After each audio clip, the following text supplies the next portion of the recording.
The Broken Brain is proud to highlight a nonprofit or charity every single month. And for the month of July, we are focused on Learning Works. Go to learningworks.me to learn more about this wonderful organization in southern Maine, committed to strengthening communities by providing free community-based education program for children and adults who may be in a non-traditional learner or falling behind in academics. They provide things like free after-school programs and summer programs to help kids to catch up, collaborating with schools and teachers to see the needs, and parents, of course, to see the needs of the kids. As always, if you decide to join the Broken Brains Patreon and support the show, 50% of your donation will always go to the charity of focus within the month that you joined. So that is Learning Works, once again, for this month. Go to learningworks.me to learn more, and go to patreon.com/brokenbrain to get involved with supporting the program, and therefore Learning Works as well. The Broken Brain.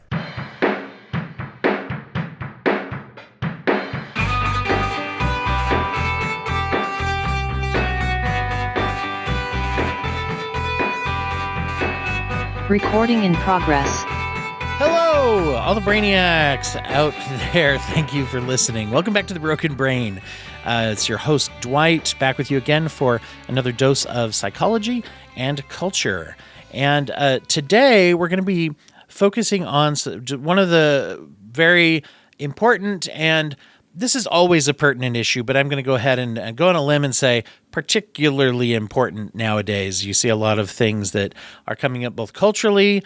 You have a lot of people with a lot of freedom to lash out right now in some very, very dangerous ways. And one of those in particular is sexism, and not just sort of the inherent sexism, but also the very aggressive, overt, legislative, just some really scary things that are happening nowadays.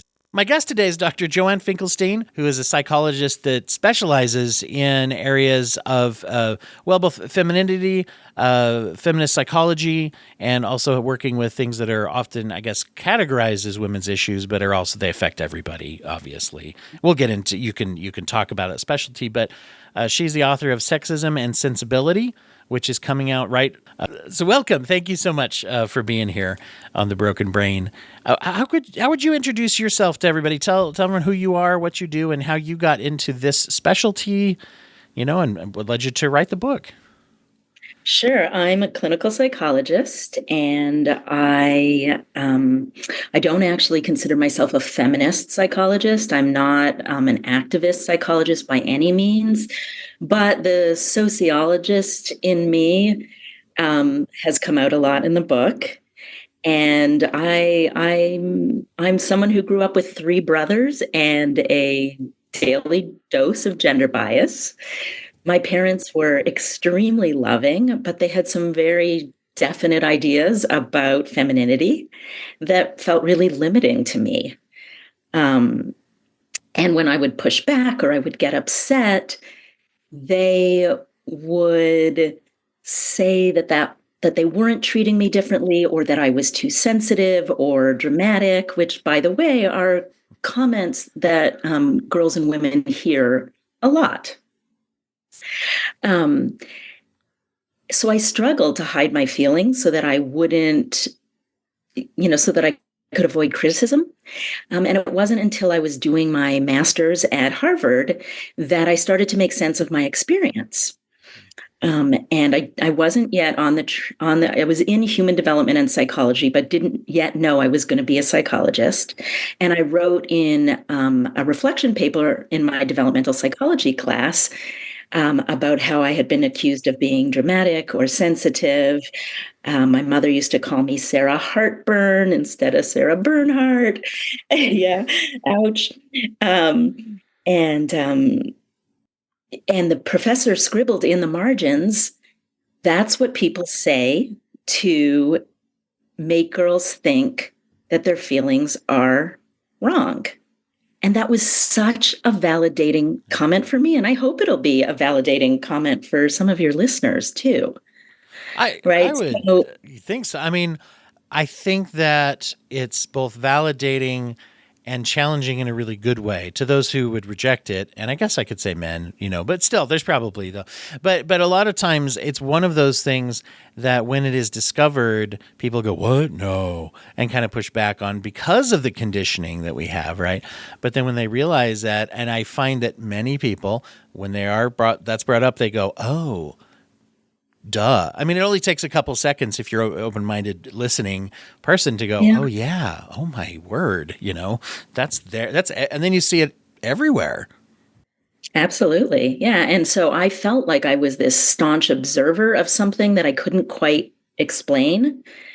And so the reason that I wrote this book is because gender bias is really, really harmful on so many levels, and there's research that backs that up. But I think there's many people who can just tell you that as they come to understand their experience. And so I wanted to write something that gave parents new awareness and tools to empower their girls rather than sort of unwittingly diminish them. And so, I want them to help them reach help their daughters reach their full potential, feelings and all. Yeah, it's one of the things that I have a lot of confidence and excitement in the younger generation. I work with a lot of young people, and as I see my kids, my oldest is 20 right now, and I see his generation, and I look and say, I see a lot of hope, reasons to be hopeful, of open-mindedness that is coming out. You also, in your book, bring up some interesting ways, though, that some of those gender bias, they bleed all the way down, even to a whole generation where, to me, from my experience at least, many, maybe even most, are more progressive and consider themselves to be more progressive or have the belief or pursuit of more equality in their thinking and things like that. But it's amazing how that still permeates. It isn't just gone like people maybe like to think. Yeah, it might be more subtle, right? It's less overt, but it's still rampant, and it's not less damaging. Absolutely. I have two thoughts at once here that I want to pursue. I was really excited by reading the book. One of the things is that you offer so many tools to kind of combat that.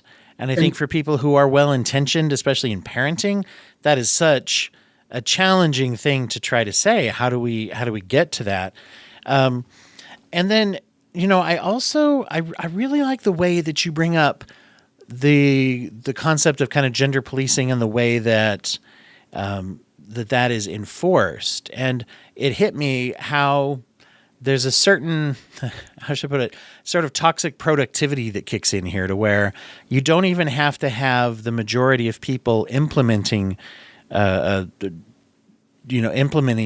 sexism and gender bias.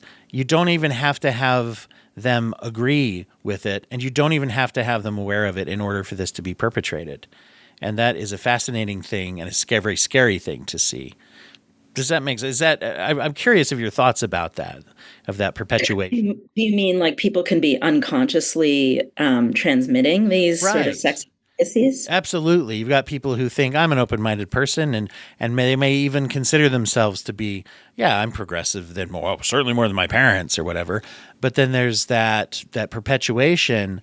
So you get people who maybe even on paper, so to speak, would say, I would never. And then they're all of a sudden like, what do you mean they can't call them girls' toys anymore in Target or whatever? And all of a sudden, or even more subtly than that. And that to me is just such an insidious sort of penetration into society that's there, that even someone who's like, I hate sexism, now I'll teach my daughters and my sons to rigidly adhere to gender bias. Does that make some sense? Well, yeah. I mean, I think it's like, I think a great example. I mean, first of all, I'm a self-identified proud feminist, and especially as I've been writing this book, but the entire time I've been parenting, I will pick up on times that I am being sexist, whether it's, kind of, okay, here's a good example. Focusing on my daughter's appearance much more so than my son's, right? in part because she's so much more focused on it, because she's growing up in a culture that tells her most important asset is her appearance. So she comes down in cute outfits, and she comes down with cute hairdos, and it's so natural, and it happened to me and my whole life. And so it's so natural for us to say, you look so cute, you're so adorable. But like, rather than focus on her cute outfit or how pretty she is, I really advocate for focusing on how clever she's being, what a great memory she has, how witty she is. And the more you notice that, like the more with my daughter, I made myself notice more personality driven stuff, the more it actually developed in her, right? Like at some point I was like, oh, this kid's pretty funny. And the more I commented on it, the more confident she got being funny. So there you have it. Yeah. Yeah, I loved one of the quotes I saw in your book was telling, compliment. I'm trying to think how it was structured. It was a compliment our princes for being brave and our princesses for being beautiful, right? And trying to say, how often do you compliment the other thing in the other person, or just other things? I think this is very hard. It's so funny to me how hard it is. It's a very simple concept you just said, and not hard to apply when we're trying. However, I know, so that this is, I'm real curious to hear some of your feedback for me. I've tried to approach this with my daughters, and my son too, because I think this affects everybody. But in particular, when I talk to or praise or compliment, I've adopted that of what you said of trying to like broaden that out a lot and say, particularly commenting on whether it's like physical strength, even or athleticism, and making sure that that's in there when that's, something, as well as intellect and memory and cleverness, artisticness. My kids are very artistic, and kind of trying to include that, and then trying to say, but then what do I do with this other thing? Especially as you put it, if appearance is something that seems important to them. And then there's also I don't want to be the only one who's not telling them they're pretty if they want to be told they're pretty either. And there's a fear there of like, they're going to go out into the world and the world's going to treat them this way. How do I network with that? Right? I mean, I don't know. Well, Yeah. I think that's precisely the point, is that everyone's telling them they're pretty, or everyone's commenting on their looks. And so that's why it's our job to comment on other aspects of them, something they have much more control of, right? Characteristics and things they can develop, not something that they are born with or, can apply in a mirror, but something that's really inherently them. It's interesting as you say that, because one of my daughters is very much, she has a very aesthetic that she both dresses towards, that she outfits with, whether it's like, a backpack or something, or just her own decor. And that's, as you say that, I realize like that's something I admire, because I don't necessarily have that in my life. I don't, like a consistency with just the aesthetic, and, this is how I would decorate something. This is how, wow, I really admire you put a lot of your personality into that, kind of thing. So that comes out. And I will say there's the fear there too of like, but am I going to, I find myself at odds with myself sometimes of like worrying that I'm complimenting the wrong things or emphasizing the wrong things. And then I worry that I'm not emphasizing something. And so I guess this would be an example of where there's this gender bias inside, maybe, to where I'm responding to it. I'm trying to get away from it, but I might be falling into it at the same time.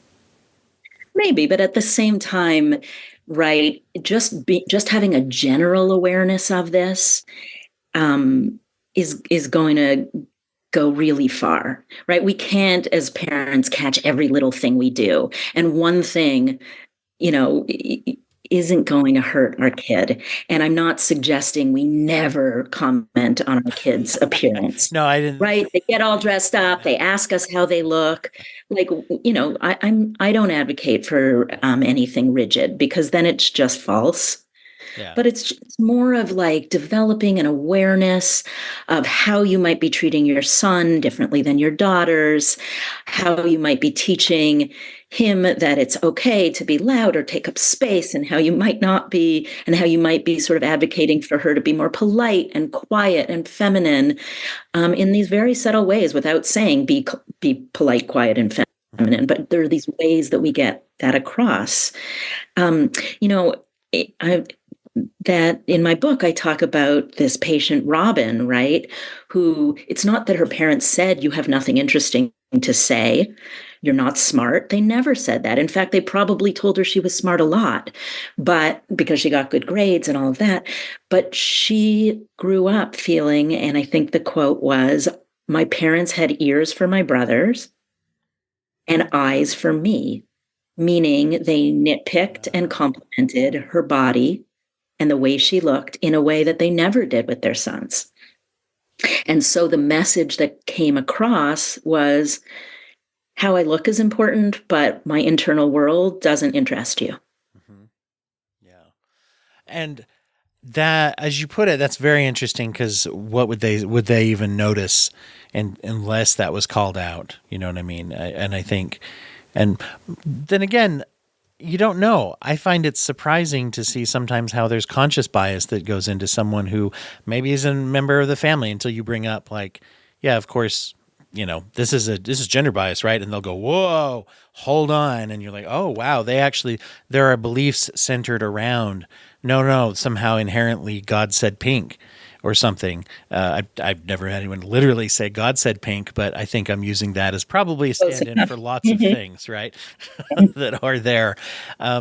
Personally, I feel like this is where in modern times, and for quite a while maybe, we've taken certain words and we've perverted them into something that's very weaponized, like the word natural.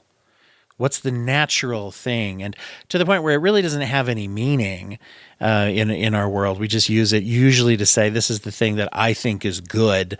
And if I say out loud, everything I think is good is inherently better, it sounds kind of crazy. But if I say, well, that's not natural, right?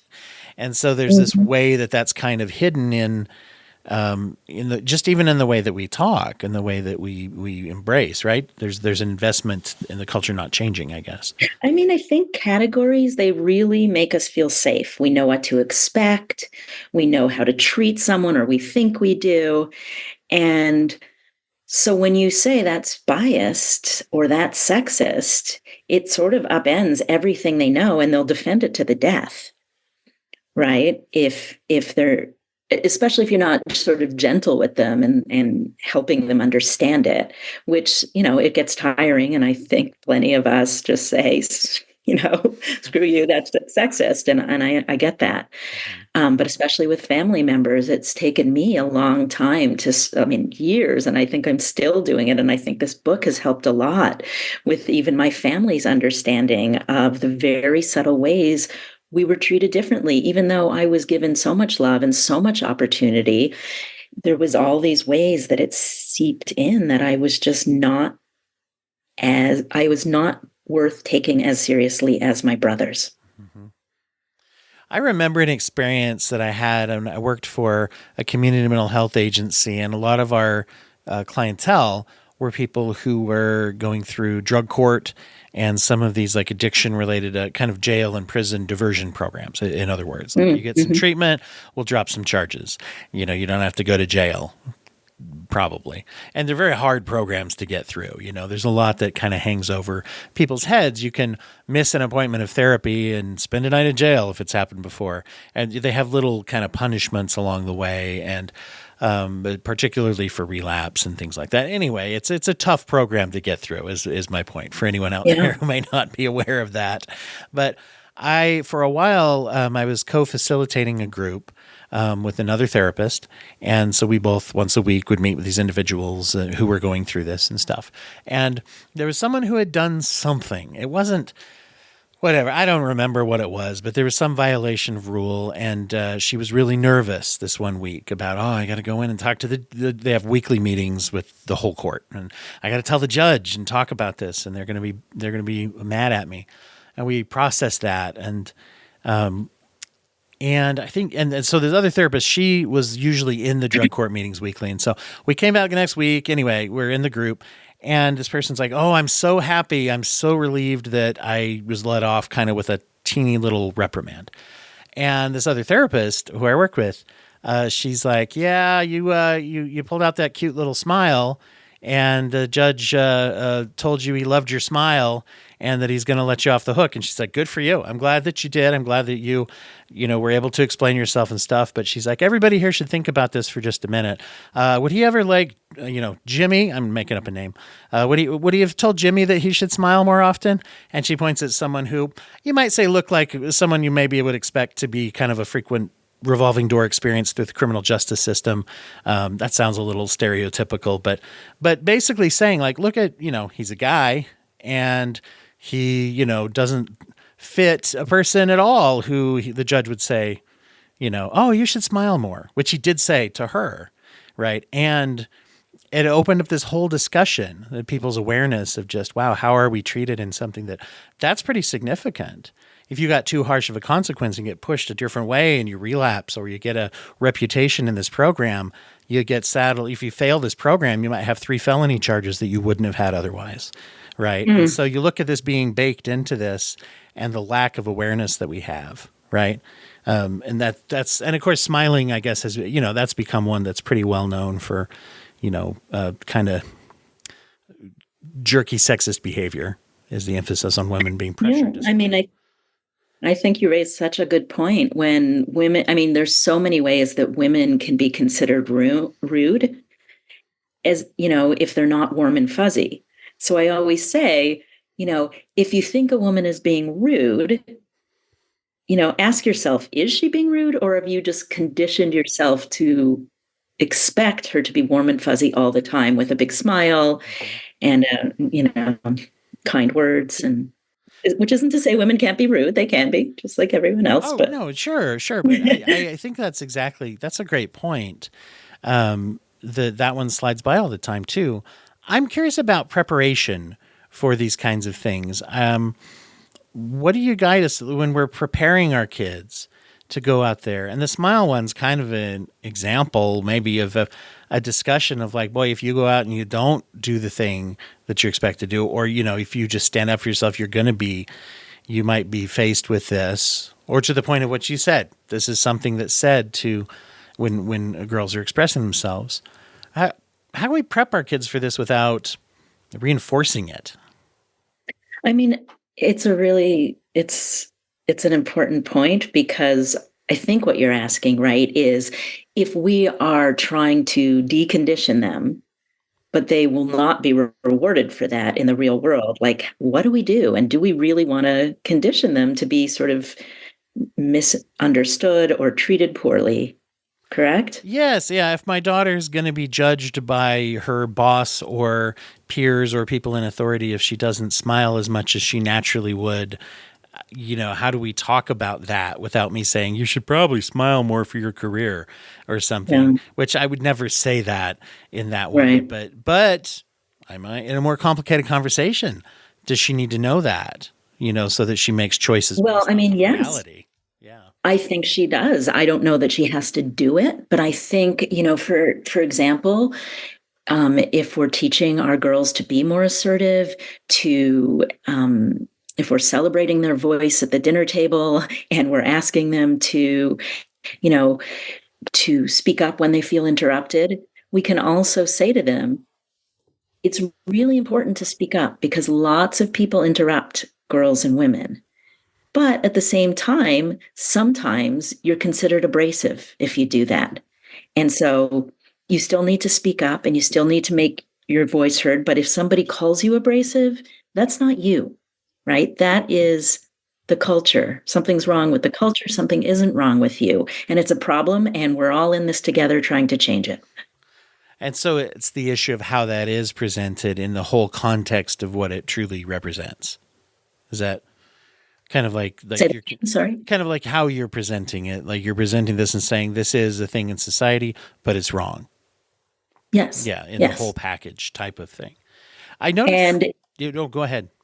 Well, just in terms of the smile one, like you can say, it is true. You may get treated differently if you smile more, and that's a sad reality because you're still doing a good job whether or not you do smile. But as a woman, that's expected of you. And so it's up to you to decide how you want to manage that. Mm-hmm. So the idea is we're sort of preparing them for the world. as it is. And then emphasizing the aspect of choice. It sounds like that's also a Yes. part of it. Is Good teaching point. it, this is happening, but it's wrong.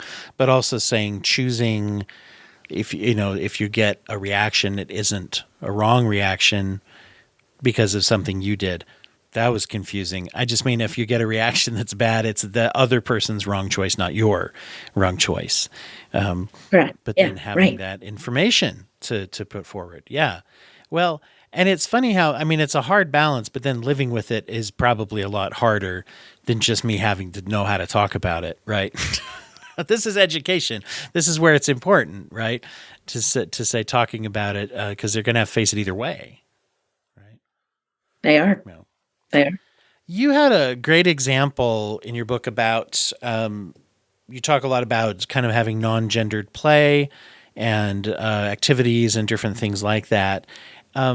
There was something that stood out to me in that it's one thing to just say, here's a truck or here's a doll, but it's another thing to actually communicate about it.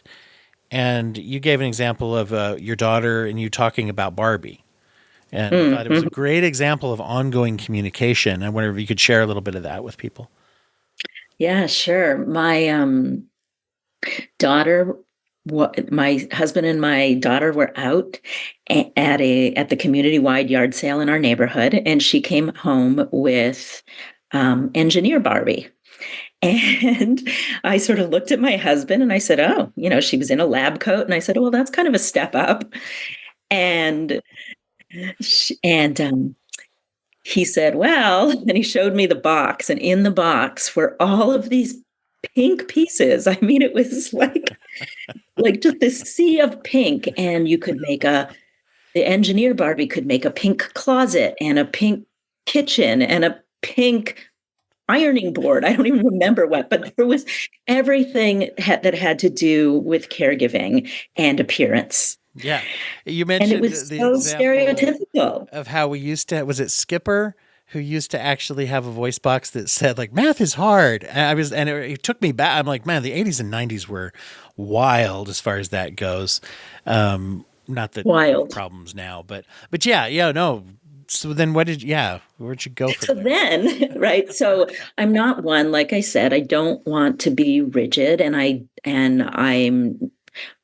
feel like it's going to boomerang, right? It's going to backfire if I ban these toys that she wants to play with and that she sees other kids playing with.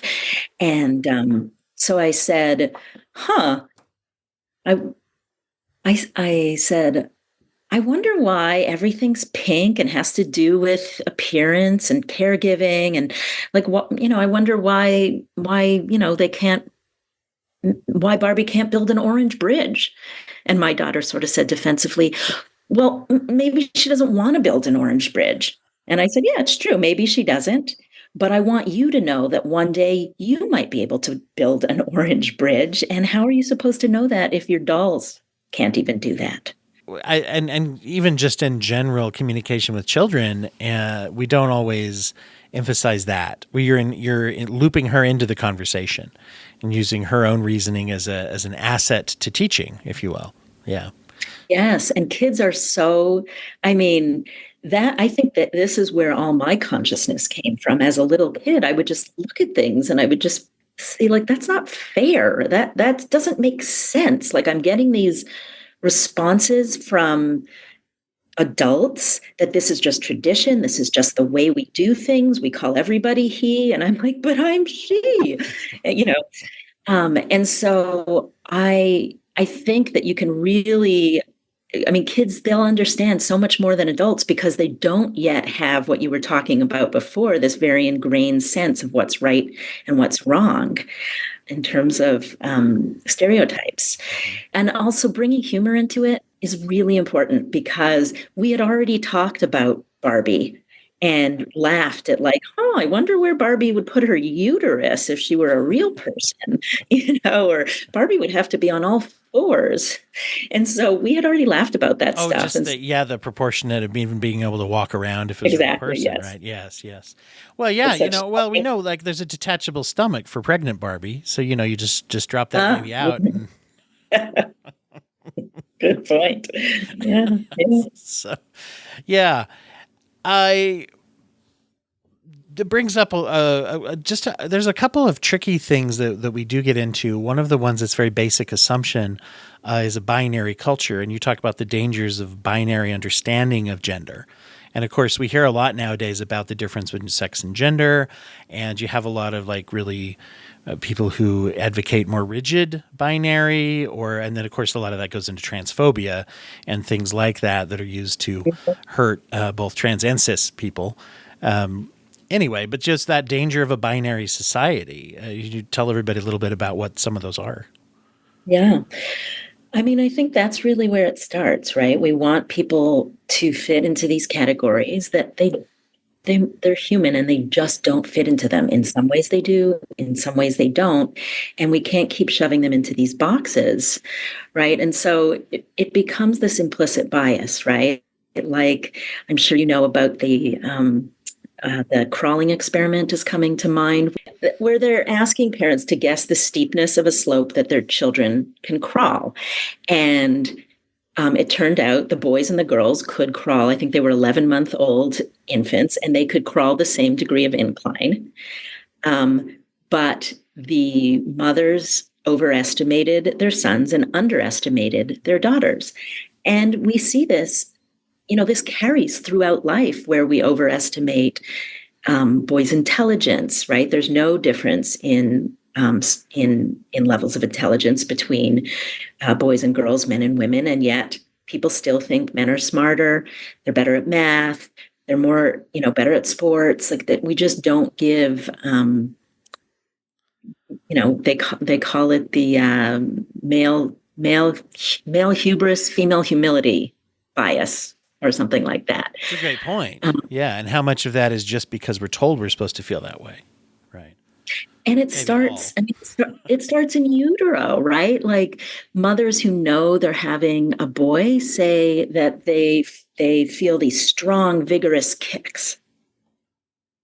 But if they don't know if they're having a boy or a girl, there's no such sex differences. Mm-hmm. Mm-hmm. Yeah, the differences that we impose as like so important, even that they say, and I mean, even just look at all the things you're saying. We're overestimating ways in which we traditionally have said, "Oh, boys should excel at this, especially physically," and there's all kinds. Even the fact that you see people, and there's a lot of talk about trans youth and sports and that kind of thing. I think it's very interesting that very few people call out. It's like, oh, here's someone who is a trans girl that wants to play on the soccer team. Well, she's automatically going to dominate because of, the background of the biological, assigned male at birth type of things. And it's like, so right away, before we even debate into any of the things and get into like, what is gender and all that, we very rarely even talk about the fact that we just said, well, any boy is going to dominate any girl's soccer team. Right, is basically an inherent sexist statement that's wrapped into that. Mm-hmm. And so once again, we start with bias. Yeah, and that whole thing is so complicated.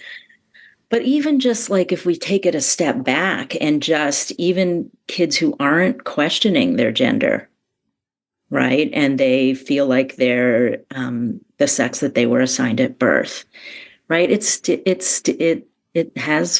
It has harmful effects on their self-esteem. It has enduring effects on their sense of self and who they can be. What are some of the things that you recommend about body shaming and ways to try to protect and watch out for that? Yeah. Well, I think starting from that sort of circles us back to not emphasizing appearance so much. It also is important to educate our kids that the people that they see on magazines, in grocery stores, and filters on social media are not real, and that they can look around and see real body shapes. So you're sort of doing slowly over time as you're watching television with them, helping them recognize that women are held to these standards that are just not realistic. I also really advocate for abolishing the word fat. We have no idea what body size what body size and shape our girls are going to grow into. And so if we're criticizing other people for their bodies, they're going to start, even if they don't grow into sort of culturally non-preferred body, they're still going to pick their bodies apart piece by piece, like they see happening all around them. And so we want to sort of get in front of that. It's interesting to hear you say that because, yeah, I actually don't use that word. I don't use the word fat anymore because of that, just because that's secondary. And I think, growing up, I heard people referring to other people quite a bit that way, particularly outside, and so like you said, it doesn't have to be someone telling you. And then if you have any weight kind of tendencies to fluctuate, especially, and just things like that, it's like then you notice and the way that people talk or relate to you or the kind of compliments people get about weight. I have known we've worked with people with chronic illness, and I've known many women that have said, boy, when I really got ill and dropped weight like super fast, super scary, all of a sudden there's compliments, right? People who knew that it was health related.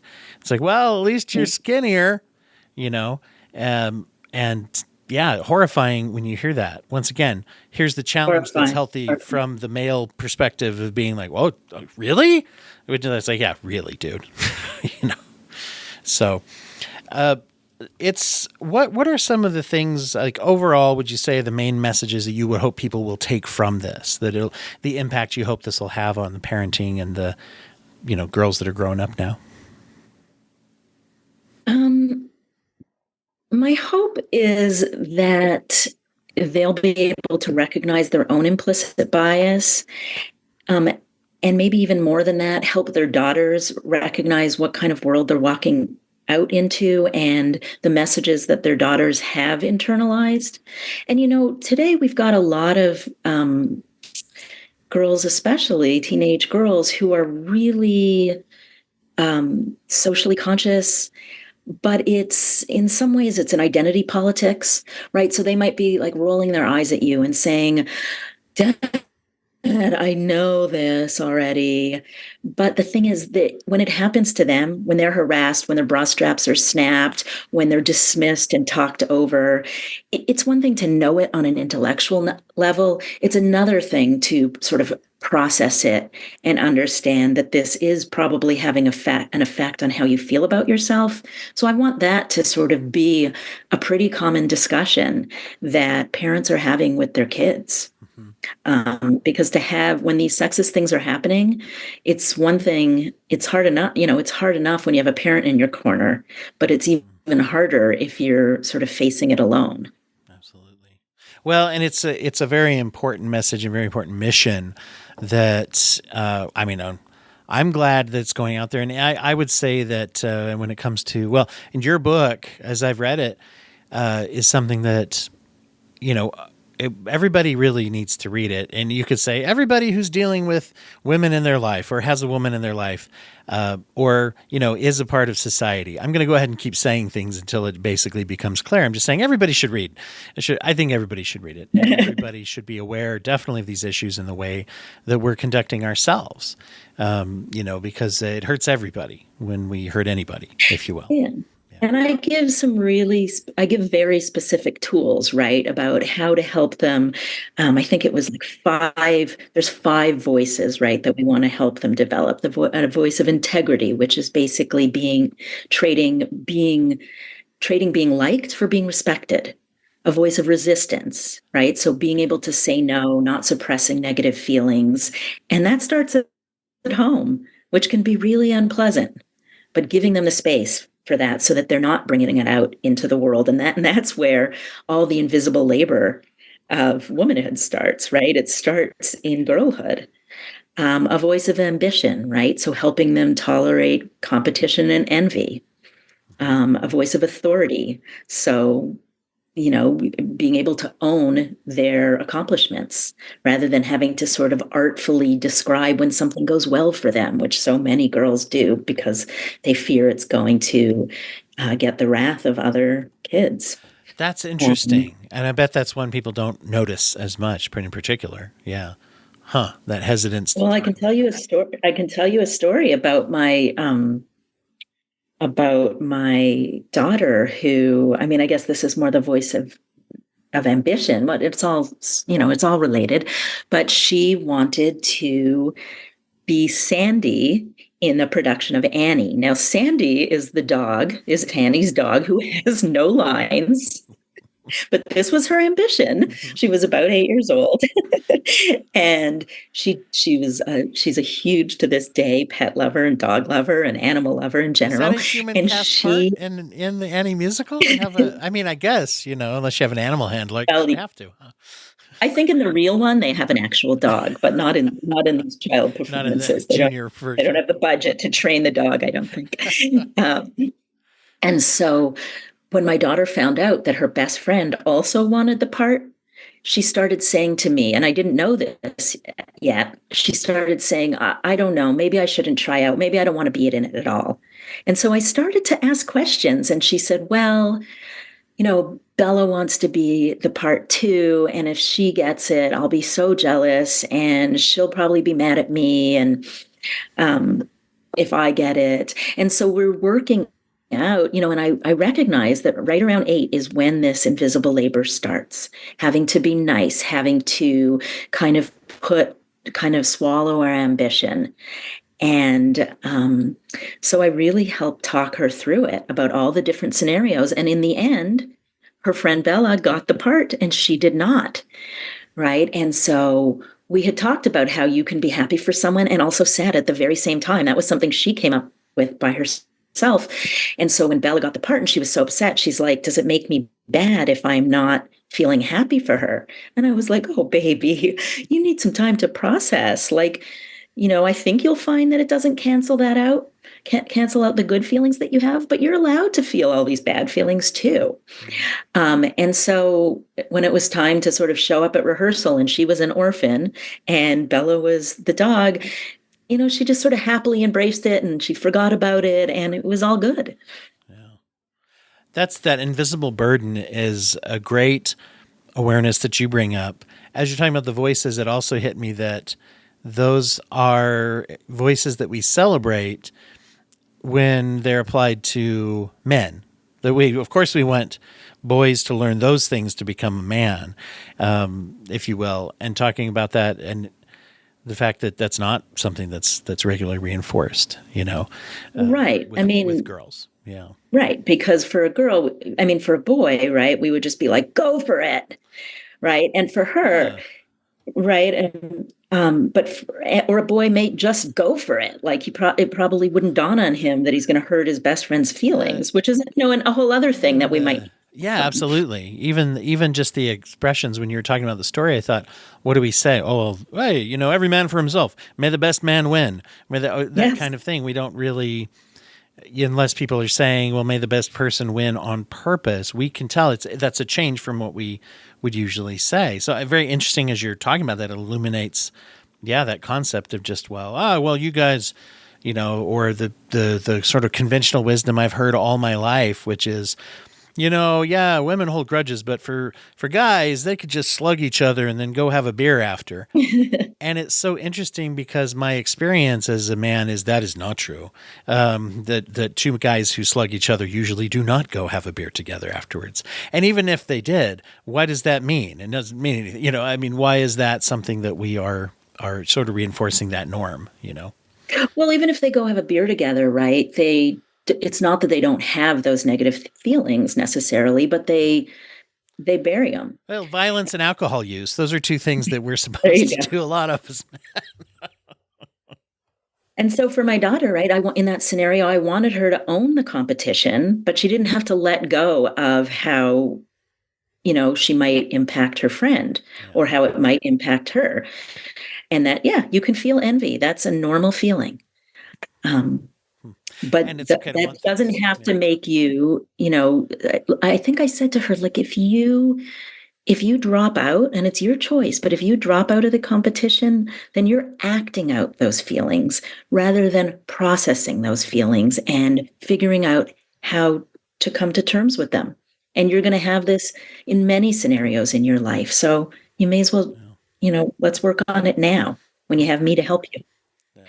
The other thing that you made me think of that's so interesting is that there's research that shows that we use much more achievement related language with our infants and our babies and our boys as they're growing up than we do with girls, right? So dads especially, they sing to their daughters, they talk to their daughters about feelings much more so than their sons, which is very lovely. But all the things about winning and being proud go toward their sons. Mm-hmm. Yeah. And so this is a subtle way that we learn, that maybe competition isn't for us. I like the point that you bring out, which is that we have to look at our own reactions, our own external behaviors, our own bias as parents, in order to really understand how to do anything about this. You bring that out at that self-awareness, and as you're just talking, I thought, it's useful to ask yourself, even if you pick a day and just pick a week, and just say, I'm gonna evaluate every interaction with my kids and just say, would I have done that? How did I interact different with a son than a daughter if you got both? Or how would I have said that if they were? And trying to be as honest as we can with ourselves, and saying that. And I think trying to come at it from a place not so much of shame and look what I'm doing, as much as a part of realization, and using this kind of realization as a prescription of behavior, right? Of what I should do instead.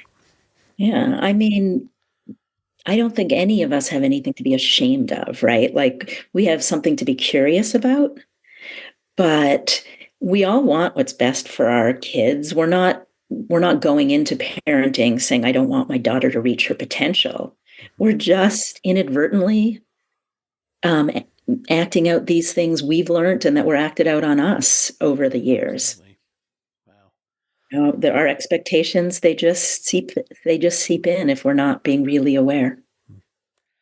Well, I want to let people know where they can follow your work and if there's a best place that they can get your book. Before we share that, I always like to ask people if they have a way of giving back to the community that they would recommend for other people. It could just be a practice or a habit that they've formed to do that, or it could also be a specific charity or nonprofit.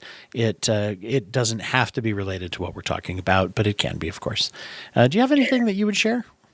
Well, two things come to mind, and one is just what you were talking about, which is being as conscious as you can of gender bias in the world and choosing not to laugh at the jokes or make the jokes, choosing to protect, your daughter if somebody is getting too handsy with her or something like that, and talking about it with her. But in terms of a charity, I'm on the advisory board for Stop Sexual Assault in Schools. And it's a really worthy organization that is doing a lot of good work to make sure that schools get involved and that they're not shaming kids, boys, girls, non-binary, who come forward with sexual harassment reports, and really take Title IX seriously. So that's who I would recommend. Thank you. And where do people find that? Is there like a website, or should they? Yeah, it's stopsexualassaultinschools.org. Okay. Good to know. Thank you for sharing that. Where can people follow you? You can follow me at joannefinkelstein.com. And I do have a newsletter on Substack, which you can also find on my website, joannefinkelstein.com. It's a little thing in the menu that says newsletter. And I come out with that every week or two with some really in-depth content. I had noticed that you were on there. I've seen some of your stuff. I know I'd read one. I don't know if you've done multiples for Psychology Today, but that's somewhere I've seen your work as well. Yeah, I'm an expert blogger for Psychology Today. I've been focusing more of my efforts right now on Substack. I'm just really loving it, and I have a great group of subscribers. So I started messing yeah, but around I a will bit with still write for them. Substack. Yeah, just recently I think I just wrote one thing and then forgot about it. That's usually how I engage with new projects, is I do Uh-huh. do them once and then forget about them for a while and then hopefully go back. But it was a real cool format. Yeah, I like Substack seems pretty cool. I'm just learning about it now. So, well, and speaking of places, oh, I should ask too, as far as your book, is there a place that in particular that you have a preference for people pick it up? I assume it's available at the normal outlets and stuff online. Honestly, anywhere that they buy their books is a good place to buy it. I always like to plug indie bookstores, but whatever is easiest for them. And as people, you may or may not know, a lot of indie bookstores, any bookstore can order a book if they don't have it in stock, but also a lot of them will do things online as well. So if that's something that you want to support, people should be, aware of that. So everybody out there, if you want to keep up top of what is going on here with the Broken Brain, you can go to my website, dwighthurst.com, and there's places where you can go to learn a little more about some of the work we're doing, our charity of focus. We pick one every month, and that's there as well. If anyone does want to join our Patreon, patreon.com/brokenbrain, when you join, whichever charity we're focused on in the month that you join, for the first 6 months of your membership, 50% of your membership, whatever you pay, in your monthly donation will go towards that organization. So that gives you access to the bonus materials here.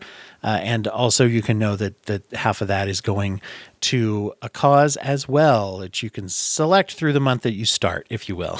So if you like what we're focused on, or you can always go to that charity directly and donate straight to them and give them more of the maximum benefit as well. So you can hear that also in the up top announcement of the show. We're taping this a few months in advance, so I haven't picked one for September yet. So anyway, so you can hear about that as well. Dr. Finkelstein, thank you so much once again. Thank you. It's been a lot of fun.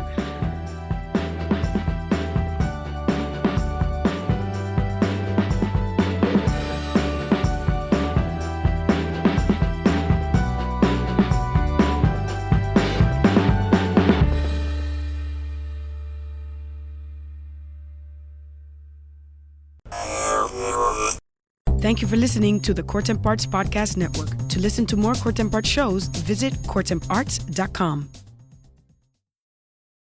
Hello. I am so glad you're here. Welcome to the To Mom is to Love podcast. My name is Valerie Probstfeld. I am a nurse practitioner as well as an imperfect mom who loves.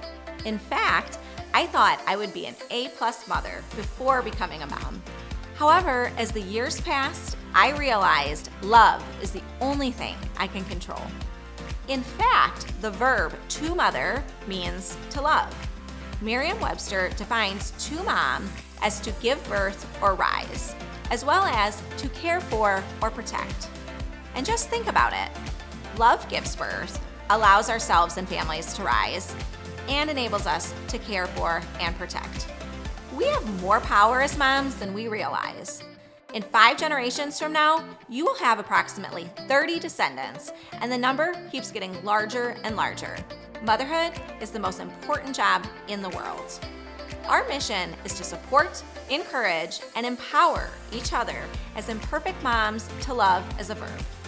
Come join us as we navigate our shared name, live our verb, and rediscover our identity.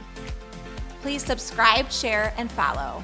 And I would love it if you leave a review so more moms can come join us.